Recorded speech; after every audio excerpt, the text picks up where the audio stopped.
தொடக்க நூல் அதிகாரம் 21. ஈசாக்கின் பிறப்பு. ஆண்டவர் தாம் கூறியிருந்தபடி சாராவை கண்ணோக்கினார். ஆண்டவர் தம் வாக்குறுதிக்கேற்ப சாராவுக்கு செய்தருளினார்.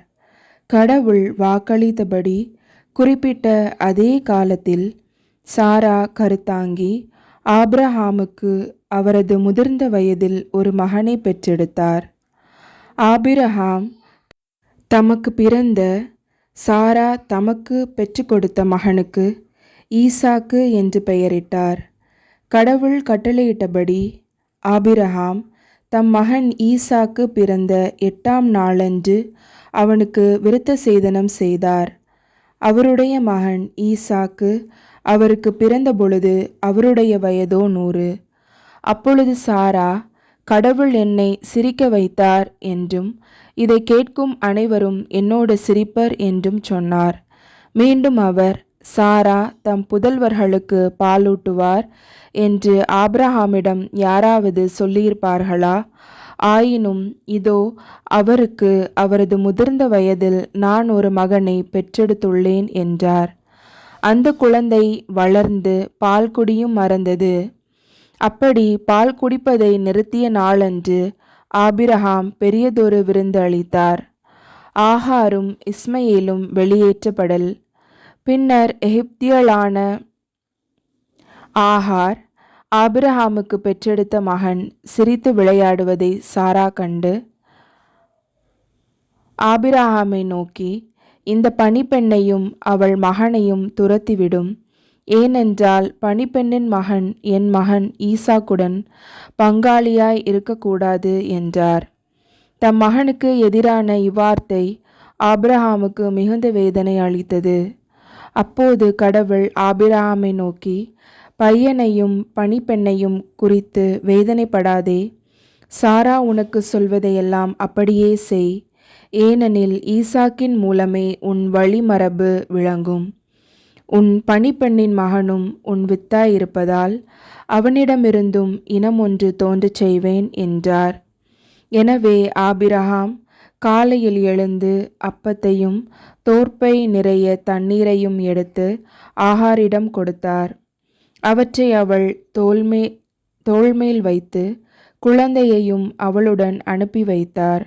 அவளும் புறப்பட்டு போய் பெயர்சேபா என்னும் பாலை நிலத்தில் அலைந்து திரிந்தாள். தோற்பையில் இருந்த தண்ணீர் தீர்ந்த பின் அவள் புதர் ஒன்றின் அடியில் குழந்தையை கிடத்தினாள். பின்பு அவள் முன்புறம் சென்று அம்பு எறி தூரத்தளவில் உட்கார்ந்திருந்து கொண்டாள். குழந்தை சாவதை பார்க்க சகியேன் என்று கூறி முன்புறமிருந்து கொண்டே கூக்குரலிட்டு அழுதாள். அப்போது கடவுள் பையனின் அழுகுரலை கேட்டார்.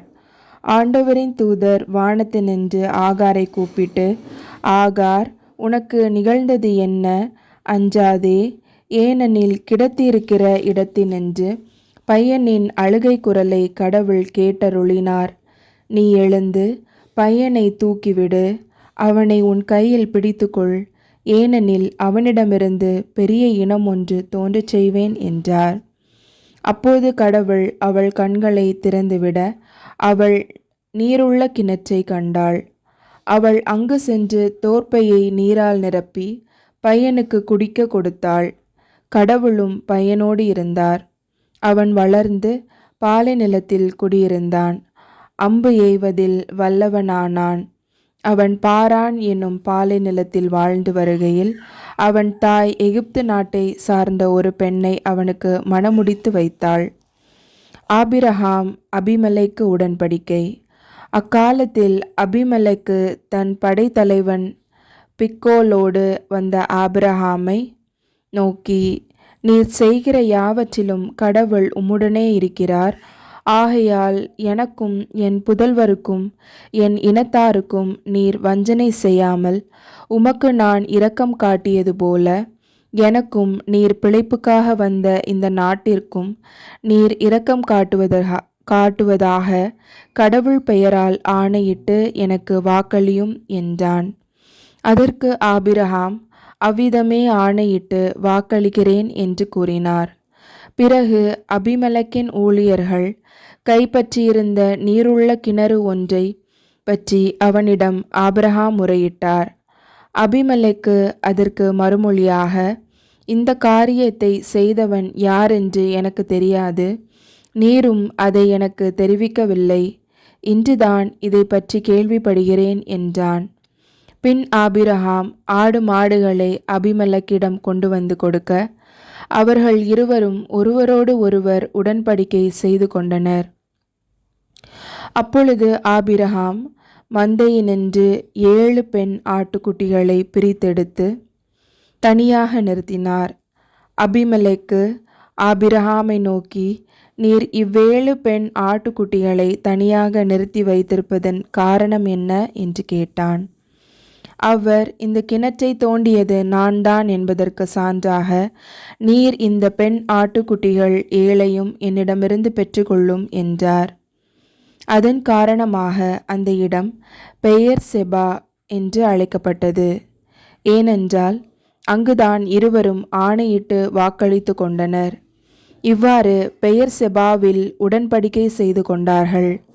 இதன் பெண் அபிமெலக்கும் அவன் படைத்தலைவன் பிக்கோலும் பெலிஸ்தியர் நாட்டிற்கு திரும்பி சென்றனர். ஆபிரகாமோ பெயர்செபாவில் ஏசல் மரத்தை நட்டு அங்கு என்றும் வாழும் இறைவனாகிய ஆண்டவரின் திருப்பெயரை தொழுதார். அவர் பெலிஸ்தியர் நாட்டில் நெடுங்காலம் குடியிருந்தார்.